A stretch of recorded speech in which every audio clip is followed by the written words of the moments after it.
Good afternoon, everyone. It's good to talk to you again. Today we wanted to touch base on the high tunnel information again. I'm not sure how much we covered in the last video. I think I really focused on how the ground stakes and the anchoring system we were working on went together in the arches. But one of the things that we didn't touch on, we did discuss equip, but what is the purpose of a high tunnel? A high tunnel, or commonly called a hoop house, is becoming more and more popular with small farmers and beginning farmers and ranchers and other farmers and ranchers as a conservation practice. It provides them the ability to extend their growing season, improve the plant quality and soil quality, reduce nutrient and pesticide transportation, improve air quality through reduced transportation inputs, and reduce energy use by providing consumers with a local source of fresh produce. So these high tunnels are it's an enclosed environment that allows you to control that environment to much better grow your crops and extend your season. So if you get really rainy spring seasons and you can't get your crops into the ground in the fields fast enough, you can put them in a high tunnel and get them started earlier. In our summers here in Texas, we don't have an issue with extending our growing season. We have an issue of keeping things alive so they don't cook when it's 104, 105 degrees outside. So that's a quick touch on EQIP, and EQIP stands for the Environmental Quality Incentives Program, EQIP. So now that we've talked about that, let's move into which high tunnel we got, why we got it. So we purchased the Gross Band Round Economy high tunnel that was 30 feet wide, 12 feet high, and 72 feet long. The stocking number for that is PB01730R6, if you're looking for one that's the same size. One of the things we wanted to talk about when you're working through your EQIP program with your NRCS representative, one of the things they're going to do is come out and look at your site. You're going to tell them where you want to put the tunnel. They're going to tell you whether you can put it there or not based on requirements like where your water well is or slope of the land. You don't want to put it in a hole where you're going to have to do a lot of earth moving in order to keep drainage functioning on there. So you've got to have good drainage on this thing. So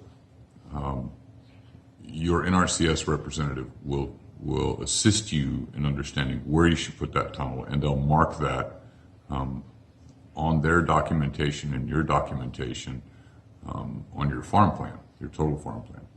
So that'll help you later. Make sure that you got good drainage on that site. And some other things to think about is that you must grow in the ground in that high tunnel while it's under its amortization time. So while it's under contract with NRCS, you have to follow the NRCS rules in growing in it. So you're not going to be able to put you're not going to do aquaponics or hydroponics in that high tunnel while it's under contract because it's not approved by NRCS. So you have to grow on the ground. You can do a raised bed, but it has to be touching the ground. You can import soil into those raised beds, improve soil, but it's got to be on the ground. So keep that in mind when you're going through this process. Make sure you understand that and talk about it with your NRCS representative. Safety precautions, one of the things we don't often talk about. Well, we do in our safety briefings when we're doing hands-on learning, but in the video series we haven't talked a lot about it. So when you're putting in the high tunnel, definitely wear eye protection, head protection, wear gloves when you're handling those metal tubes. The sharp edges are there. They've got some metal pieces where they've drilled all the holes and cut the edges. It's got some sharp pieces and some slag that hangs off the side of it that'll slice you pretty bad. Don't climb on the high tunnel or its framing during or after construction. Don't occupy the high tunnel in high winds. Make sure that you've got adequate ventilation in the high tunnel if it's completely enclosed.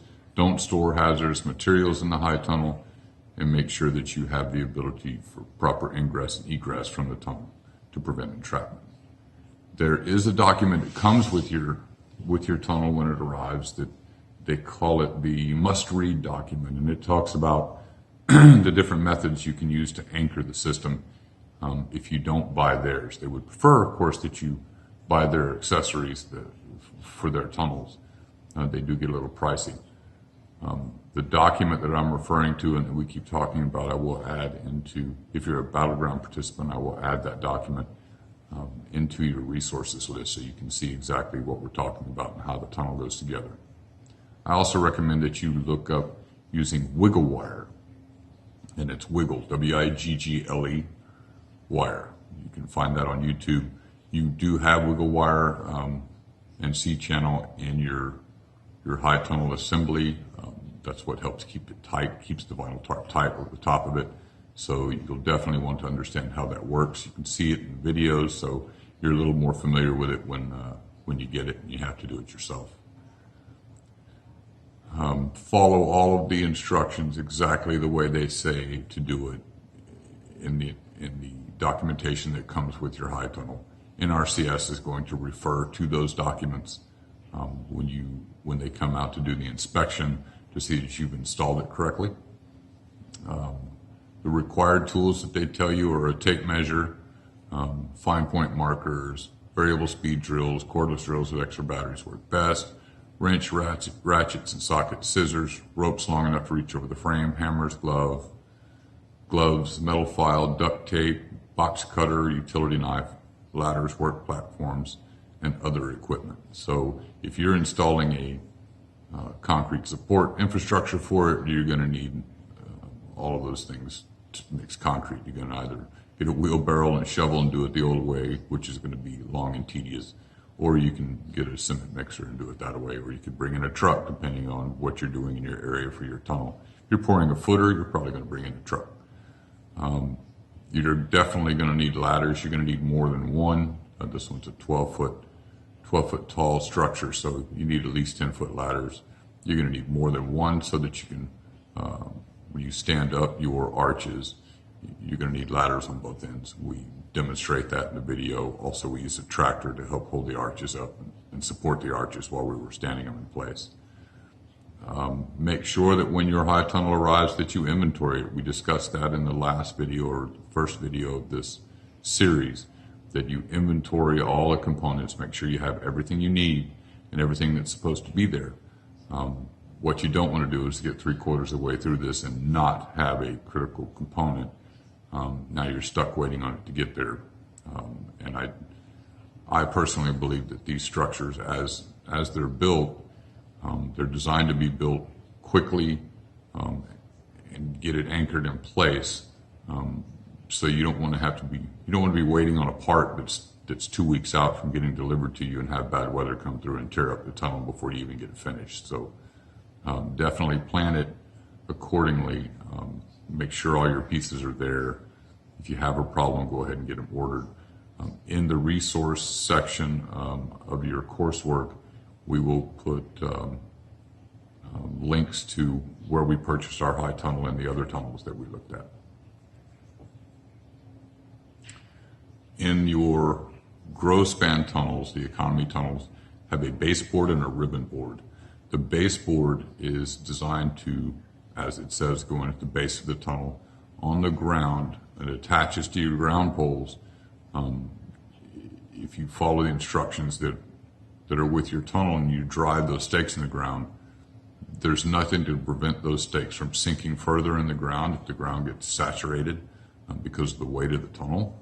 So those baseboards, when they're attached to those support posts, prevent your high tunnel from sinking into the ground.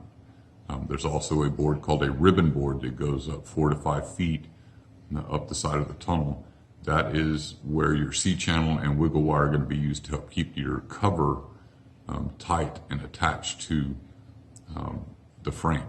It's also where your roll-up sides are going to stop at. So as you're rolling up your vinyl tarp in the summertime to allow wind to pass through it or circulation of air, the ribbon board is exactly where that plastic or that covering is going to stop when you roll it up. There are some anti-billow ropes that you're going to utilize that they'll talk about. You don't install that as a single rope from one end to the other end. You want to do it in segments, so that if you have a failure on a piece of the rope, it doesn't wipe out the entire rope, the whole thing doesn't come loose and your tarp starts flapping around. In the frame assemblies, you're going to install a lot of Tech screws or the metal screws in every joint, where every clamp goes over the top of each joint, where purlins and rafters assemble together where they meet. Those clamps are going to go into place there. Your Tech screws are going to go in there. You're going to do a lot of tedious work with Tech screws. Also, make sure that when you apply your bolts, make sure that the bolt heads are on the outside of the high tunnel that the plastic or your covering is going to touch up against. You don't want the threaded side with the bolt, with the nuts on the outside of the tarp, because it'll tear your covering. So you'll make sure that you put the heads to the outside, and you're going to tape every joint and every head before you put the covering on. You're also going to take a file and look for any sharp edges. If you have to cut any of the end rafters, not end rafters, but your end purlins, they should never extend past your end arches completely. So you'll cut those off. You'll make sure that you file those down and there's no sharp edges to tear your cover. There's not a lot of moving parts of these things. It's just a lot of the same parts. So there's not a lot of pieces to get confused with.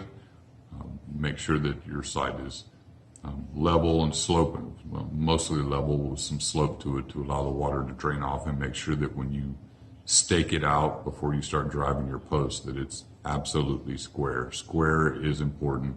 They do talk about the 3-4-5 method and how to square using that method in the documentation. And I think that's all we have for this video. The next videos that you see will be us talking about, we'll actually be showing you all those tedious parts of putting the Tech screws in at every joint, every clamp, and all the taping. And we're actually going to show the pour of the concrete that we use for the support infrastructure tomorrow. So that'll be an additional video that you have towards the end of this class and next month in July. Thank you for your time.